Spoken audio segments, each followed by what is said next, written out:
A foot lever is 1 meter from the center of the shaft to the point of application of 750 Newton load. The allowable tensile stress is 75 Newton per millimeter square and the allowable shear stress is 70 Newton per millimeter square. Determine the diameter of the shaft, dimension of bows, diameter of shaft at the center of the bearing, dimension of key, dimension of rectangular arm of foot lever at 60 mm from the center of shaft, assuming the width of the arm is 3 times the thickness. So இதில் வந்து food liver design பண்ண சொல்லியிருக்காங்க. இந்த 1 metre அப்படிங்கிறது ஷாஃப்டோட சென்டர்லேருந்து எந்த இடத்துல load apply பண்ணுறாங்களோ 750 நியூட்டன் லோடு அப்ளை பண்ணுறாங்க, அது மட்டும் உண்டான டிஸ்டன்ஸ் கொடுத்துருக்காங்க. அப்போ வந்து இதுதான் சென்டர் ஆஃப் த ஷாஃப்ட்டு. இதுலேருந்து 1 மீட்டர் தள்ளி லோடு அப்ளை பண்ணுறாங்க. அப்போ இந்த எல் கொடுத்துருக்காங்க, capital L, length of the லிவரை தான் அப்படி சொல்லியிருக்காங்க. ஸோ 1 மீட்டர் அப்படின்னு சொல்லிட்டு போட்டுங்க. இதை மில்லிமீட்டருக்கு மாற்றினோம்னா நமக்கு 1000 மில்லிமீட்டர் அப்படின்னு சொல்லிட்டு வரும். இங்கே லோடும் கொடுத்துட்டாங்க 750 நியூட்டன் அப்படின்னு சொல்லிட்டு. லோட் அப்படி இல்லைனா ஃபோர்ஸ் ரெண்டுமே வந்து ஒன்று தான், அதையும் எழுதிக்கிட்டேன். அதுக்கப்புறம் பார்த்தீங்கன்னா டென்சைல் ஸ்ட்ரெஸ் கொடுத்துருக்காங்க 75 நியூட்டன் பர் மில்லிமீட்டர் ஸ்கொயர்ட்டு.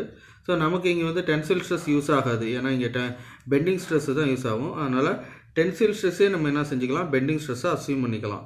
அதுபோல் பெண்டிங் ஸ்ட்ரெஸ்ஸு கொடுக்காம டென்சைல் ஸ்ட்ரெஸ் கொடுத்துருந்தாங்கன்னா பெண்டிங் ஸ்ட்ரெஸ்ஸே நம்ம என்ன செய்யலாம், டென்சைல் ஸ்ட்ரெஸ் என்ன வேல்யூ கொடுத்துருக்காங்களோ அதே பெண்டிங் ஸ்ட்ரெஸ்ஸாக நம்ம அஸ்யூம் பண்ணிக்கிறோம். ஸோ அப்போ 75 நியூட்டன் பர் மில்லிமீட்டர் ஸ்கொயர் வந்து நான் பெண்டிங் ஸ்ட்ரெஸ்ஸாக அஸ்யூம் பண்ணிக்கிட்டேன்.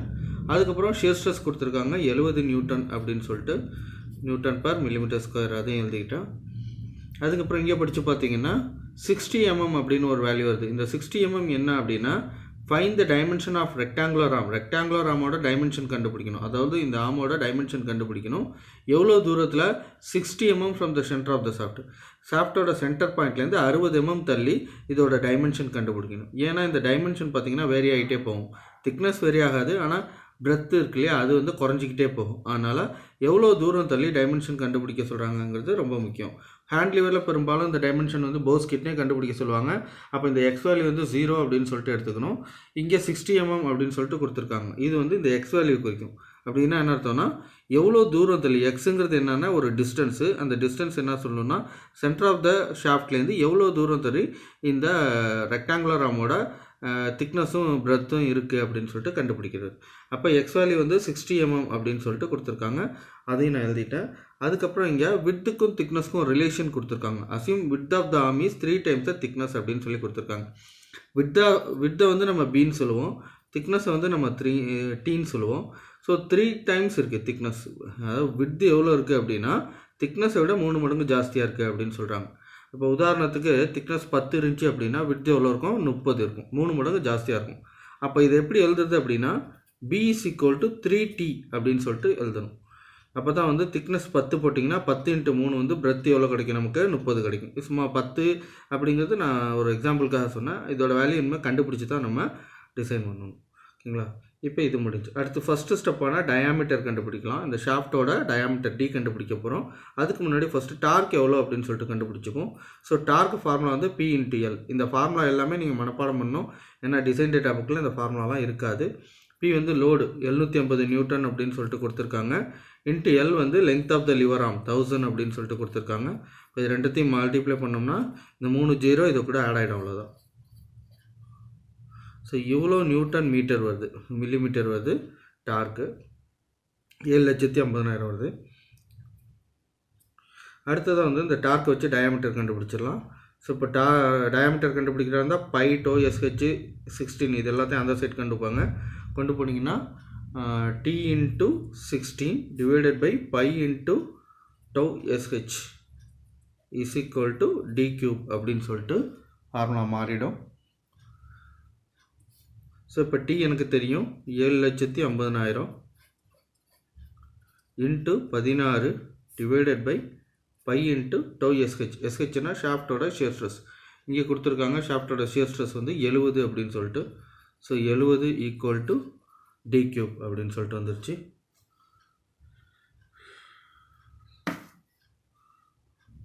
So bracket open 7,50,000 into 16 bracket close divide bracket open pi into 70 bracket close equal to இவ்வளோ வருது.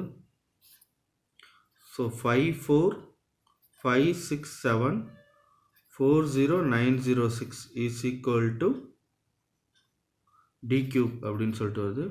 இப்போ இந்த கியூப் வச்சுட்டு இந்த சைடு அமிச்சோன்னா இது வந்து கியூப் ரூட்டாக மாறிடும். இப்போ கியூப் ரூட் ஆஃப் ஆன்சர் பார்ப்போம். Cube root of answer equal to d is equal to 37.929 அப்படின்னு சொல்லிட்டு வருது. இப்போ எப்போதுமே டயாமீட்டர் பார்த்திங்கன்னா நம்ம டேட்டா புக்கை பார்த்து ரவுண்ட் ஆஃப் பண்ணுவோம்.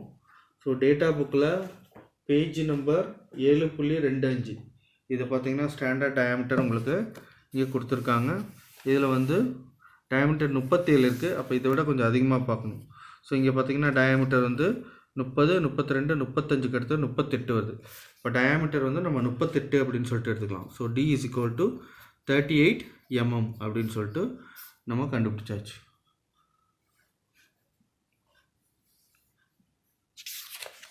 ஸோ அடுத்த ஸ்டெப்பு பாஸ் டைமென்ஷன் கண்டுபிடிக்கணும். ஸோ இதில் வந்து டயாமீட்டர் ஆஃப் பாஸ் D2 கண்டுபிடிக்கலாம். டயாமீட்டர் ஆஃப் பாஸ் D2 அப்படின்னா இதோட டயாமீட்டர், பாஸோட டயாமீட்டர் D2 கேட்குறாங்க. 1.6 D அப்படின்னு சொல்லிட்டு இருக்குது. Is equal to 1.6 into diameter இப்போ தான் நம்ம 38 அப்படின்னு சொல்லிட்டு கண்டுபிடிச்சோம். ஸோ 38 இன்ட்டு 1.6 ஈக்குவல் டு போட்டிங்கன்னா 60.8ன்னு வருது. ஸோ 60.8 வந்து நான் அப்ராக்சிமேட்டாக 61 mm அப்படின்னு சொல்லிட்டு எடுத்துக்கிட்டேன். இந்த போஸ் டைமென்ஷனுக்குலாம் நீங்கள் டயாமீட்டர் டேட்டா புக் பார்க்க தேவையில்லை. அதே போல் திக்னஸ் ஆஃப் போஸ் கேட்குறாங்க. போஸோட திக்னஸ், அதாவது இந்த டிஸ்டன்ஸ் திக்னஸ் ஆஃப் போஸ் இந்த இருக்கு கொடுத்துருக்காங்க. திக்னஸ் ஆஃப் போஸ் T2 கேட்குறாங்க. 0.3 D அப்படின்னு சொல்லிட்டு இருக்குது. ஸோ இப்போ 0.3 இன்ட்டு டயாமீட்டர் 38 போட்டிங்கன்னா உங்களுக்கு எவ்வளோ வருது? ஸோ 0.3 இன்ட்டு 38 போட்டோம்னா 11.4 வருது. 11.4 mm நான் என்ன செஞ்சுட்டேன், அப்ராக்சிமேட்டாக 11.5 mm அப்படின்னு சொல்லிட்டு நான் அசியூம் பண்ணிக்கிறேன். அதுக்கப்புறம் லென்த் ஆஃப் தி போஸ் வந்து 1.25 D வருது. அப்போ 1.25 இன்ட்டு டயாமீட்டர் வந்து 38 இதை போட்டிங்கன்னா ஸோ 1.25 இன்ட்டு 38 ஈக்குவல் டு 47.5 அப்படின்னு சொல்லிட்டு வருது. 47.5 mm.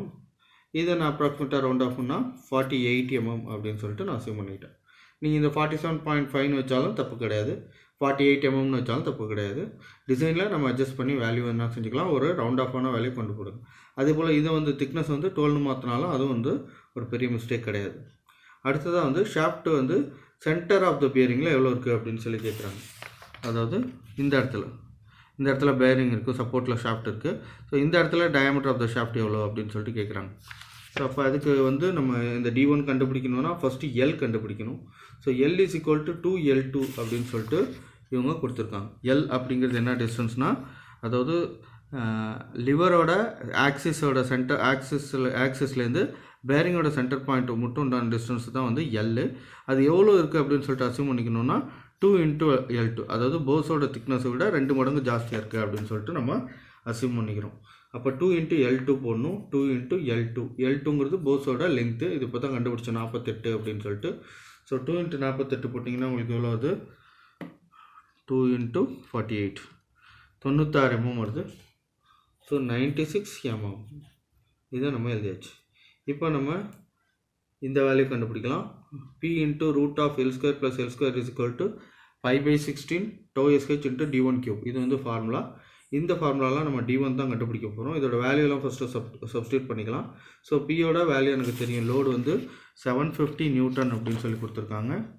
அப்போ 750 into root of L square, L வந்து 96 square plus capital L square. Capital Lனா length of the lever 1 metre, அதாவது 1000 mm. So 1000 square equal to 5/16 into tau SH, ஷாஃப்டோட ஷியர் ஸ்ட்ரெஸ் கேட்டிருக்காங்க 70 into D1 cube அப்படின்னு சொல்லிட்டு இருக்குது. So இதோட value first நம்ம கண்டுபிடிச்சிக்கலாம். ஸோ இப்போ 96 ஸ்கொயர் பண்ணணும், ஸ்கொயர் பண்ணிட்டேன், ப்ளஸ்ஸு 1000 ஸ்கொயர் பண்ணணும் ஈக்குவல் டு, அதுக்கப்புறம் ரூட் எடுக்க போகிறோம், ரூட்டு ஆன்சர் ஈக்குவல் டு, அதுக்கப்புறம் இன்ட்டு 750 போட போகிறோம், இன்ட்டு 750 ஈக்குவல் டு இவ்வளோ வருது 753,448.6 074 அப்படின்னு சொல்லிட்டு வருது இஸ் ஈக்குவல் டு இந்த வேல்யூ மட்டும் கண்டுபிடிச்சிக்கலாம். ஷிஃப்ட்டு 5 இன்ட்டு 70 டிவைடட் பை 16 போட்டோம்னா 13.744 அப்படின்னு சொல்லிட்டு வருது இன்ட்டு D1 கியூப். இப்போ D1 கண்டுபிடிக்கணும்னா இந்த 13.7 அந்த சைடு அனுப்பணும். இது மல்டிப்ளிகேஷனாக உள்ளது அந்த சைடு போனால் டிவைடாக மாறும். அப்போ எப்படி ஆகிடும் அப்படின்னா 75348.074 டிவைடட் பை 13.744 அப்படின்னு சொல்லிட்டு வந்துடும் is equal to D1 cube.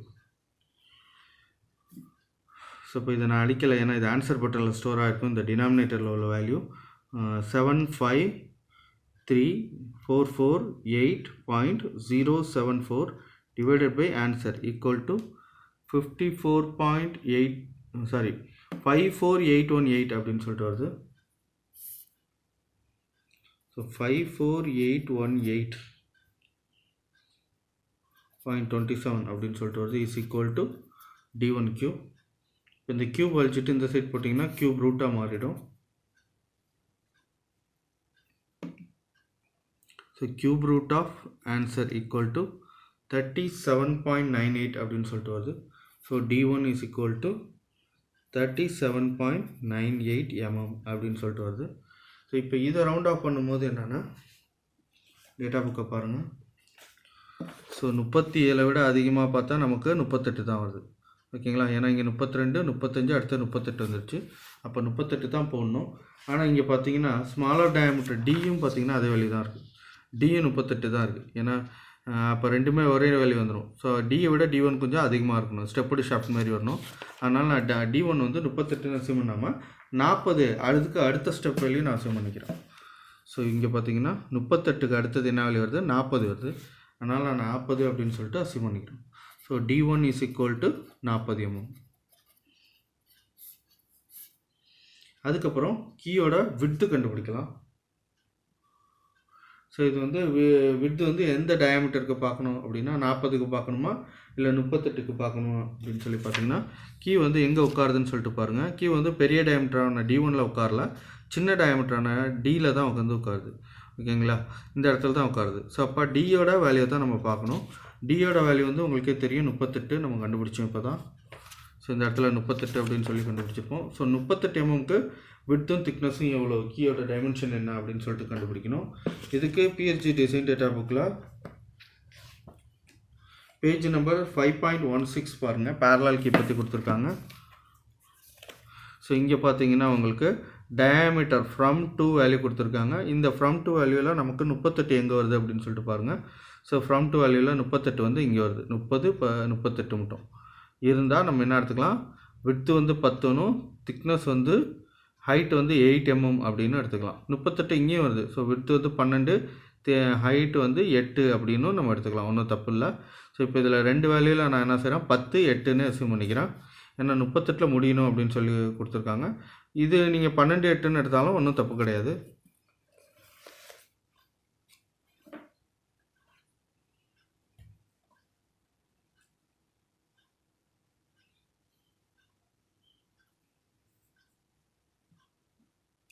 So width வந்து 10 mmன்னு எடுத்துக்கிறேன், திக்னஸ் வந்து 8 mm அப்படின்னு சொல்லிட்டு எடுத்துக்கிறேன். இதை ஒன்றும் தடவை காட்டுறேன் உங்களுக்கு எக்ஸ்பிளைன் பண்ணுறதுக்காக. ஸோ இதில் பார்த்தீங்கன்னா அதாவது ஃபார் ஷாஃப்ட் டயாமீட்டர் அப்படின்னு சொல்லி கொடுத்துருக்காங்க. ஷாஃப்ட் டயாமீட்டர் நமக்கு எவ்வளோ வருது, 38 வருது. ஸோ 38 mm எங்கே வருதுன்னு சொல்லி பார்த்தீங்கன்னா இந்த இடத்துல இங்கே இது வந்து இது 30 விட அதிகமாக இருக்கணும், 38க்குள்ளார இருக்கணும். அப் டு அப்படின்னா 38க்குள்ளார இருக்கணும். அது பேர் இருந்தால் 10 8ன்னு எடுத்துங்கன்னு சொல்கிறாங்க. இங்கே வந்து பார்த்தீங்கன்னா 30 ஏன் இதை எடுக்கலான்னா 38 விட எபோவில் இருந்தால் தான் எடுத்துக்க சொல்கிறாங்க. 38 விட ஜாஸ்தியாக இருக்கணும். 38 விட ஜாஸ்தியாக இல்லை, எனக்கு ஷாஃப்டோட டயாமீட்டர் 38 தான் இருக்குது, அப் டு 38 தான் இருக்குது. அதனால் நான் 10 8ன்னு எடுத்துக்கிறேன். Length of the key is equal to L2 அப்படின்னு சிமுனிக்க சொல்கிறாங்க. லென்த் ஆஃப் த போஸ் என்ன இருக்கோ அதே தான் வந்து லென்த் ஆஃப் த கீயும் இருக்கும் அப்படின்னு சொல்கிறாங்க. ஏன்னா போஸில் இந்த லென்த்துக்கு தான் நம்ம கீ வைக்கிறோம். ஸோ அப்போ இதோட லென்த் வந்து போஸோட லென்த்துக்கு கீயோட லென்த்துக்கு சமமாக இருக்கும். இப்போ L2 எவ்வளோ இருந்துச்சு நமக்கு, 48 mm.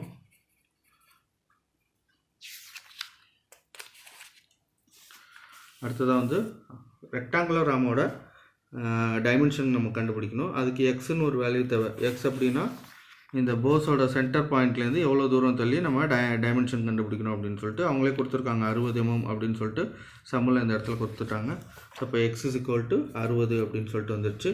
இந்த டைமென்ஷன் கண்டுபிடிக்கிறதுக்கு ஃபஸ்ட்டு நம்ம பெண்டிங் மூமெண்ட் m கண்டுபிடிக்கணும். அதுக்குண்டான ஃபார்முலா p × L - x. பிங்கிறது லோடு, நமக்கு ஆல்ரெடி தெரியும் 780 நியூட்டன் கொடுத்துருந்தாங்க லோடு. 780 × L. L கேபிட்டல் Lனா லென்த் ஆஃப் த லிவர், அது வந்து 1 மீட்டர், அதாவது 1000 மில்லிமீட்டர், மைனஸ் எக்ஸ் வந்து 60.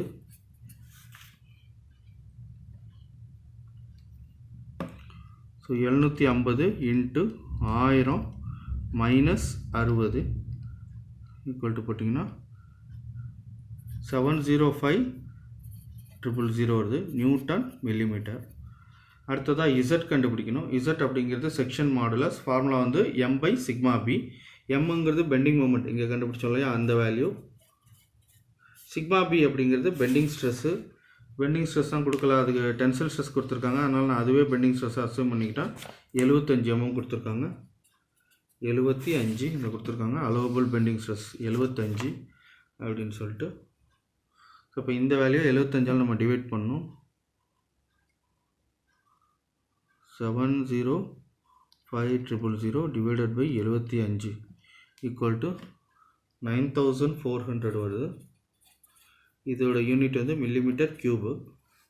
இப்போ z = TB²/6 இந்த ஃபார்முலா யூஸ் பண்ணோம். ஸோ இங்கே ஆல்ரெடி கொடுத்துருக்காங்க, அதாவது b = என்ன கொடுத்துருந்தாங்க, b = 3t அஸ்யூம் பண்ணிங்கன்னு அவங்களே கொடுத்துட்டாங்க. 3t அப்படின்னு சொல்லிட்டு அஸ்யூம் பண்ண சொல்லியிருக்காங்க b வந்து. ஸோ இப்போ இதில் நான் வந்து z அப்படியே இருக்கட்டும், z = t அப்படியே இருக்கட்டும். b இருக்கு இல்லையா, பிக்கு பதில் 3t நம்ம சப்ஸ்டியூட் பண்ணலாம், ஏன்னா ரெண்டுமே ஈக்குவல். அதனால் b இருக்க வேண்டிய இடத்துல நம்ம என்ன பண்ணலாம், 3t போடலாம். ஸோ இப்போ இந்த இடத்துல b இருக்கு இல்லையா, அதுக்கு பதில் நான் 3t போட்டேன். பிக்கு ஸ்கொயர் இருக்கிறதுனால நான் இங்கே ஸ்கொயர் போட்டேன். டிவைடட் பை 6 அப்படின்னு சொல்லிட்டு போட்டேன். ஸோ அப்போ z = இங்கே என்ன வரும்னா t அப்படியே இருக்கும். இந்த ஸ்கொயர் வந்து 3க்கும் வரும், tக்கும் வரும். ஸோ 3 ஸ்கொயர் பண்ணிங்கன்னா 9 வந்துடும். t ஸ்கொயர் பண்ணிங்கன்னா t² அப்படின்னு சொல்லிட்டு வந்துடும். டிவைடட் பை 6 அப்படின்னு சொல்லிட்டு வந்துடும். ஸோ இப்போ இது 9/6 அந்த சைடு நான் அனுப்புகிறேன். இசட்டோட வேல்யூ எழுதிக்கிறேன். இசட்டோட வேல்யூ வந்து 9400 இன்ட்டு இந்த 6 டிவைடில் இருக்கு இல்லையா, அது இந்த சைடு போகும்போது மல்டிப்ளிகேஷனில் வந்துடும். 9 வந்து மல்டிப்ளிகேஷனில் இருக்குது, இந்த சைடு போகும்போது டிவைடில் வந்துடும். = டீயும் t² சேர்ந்து t³ அப்படின்னு சொல்லிட்டு வந்துடும். ஓகேங்களா? அப்போ இது ரெண்டுத்தையும் 9/6 மட்டும் நான் என்ன செஞ்சுருக்கேன், அந்த சைடு அமைச்சிருக்கேன். அப்போ 6 மேலே வந்துருச்சு, 9 கீழே வந்துருச்சு. இசட்டோட வேல்யூ எடுத்து எழுதிருக்கேன். டீயும் t² சேர்ந்தால் 2 மல்டிப்ளை ஆனால் என்ன ஆகிடும், t³ அப்படின்னு சொல்லிட்டு வந்துடும். இப்போ இதோட வேல்யூ நம்ம சால்வ் பண்ணலாம். 9400 × 6 டிவைடட் பை 9 போட்டிங்கன்னா உங்களுக்கு எவ்வளோ வருது. ஸோ இப்போ 6 இங்கே எழுதுகிறேன், 66.666 = t³ அப்படின்னு சொல்லிட்டு இருக்குது. இதில் க்யூப் அந்த சைடு அமைச்சிடலாம், க்யூப் ரூட்டாக மாறிடும். இப்போ இதுக்கு க்யூப் ரூட் வேல்யூ எடுப்போம். Shift cube root of answer = 18.4ன்னு வருது. அப்போ t = 18.43 அப்படின்னு சொல்லிட்டு வருது. இதை நம்ம ரவுண்ட் ஆஃப் பண்ணோம்னா 19 mm அப்படின்னு சொல்லிட்டு ரவுண்ட் ஆஃப் பண்ணிக்கலாம். இல்லை நீங்கள் 20 ரவுண்ட் ஆஃப் பண்ணாலும் ஒன்றும் தப்பு கிடையாது. அப்போ b கண்டுபிடிக்கிறதா இருந்தால் என்ன பண்ணணும், b = 3t சொல்லி கொடுத்துருக்காங்க. அப்போ 3 × t தான் இப்போ தெரியுமே 19 சப்ஸ்டியூட் பண்ணிங்கன்னா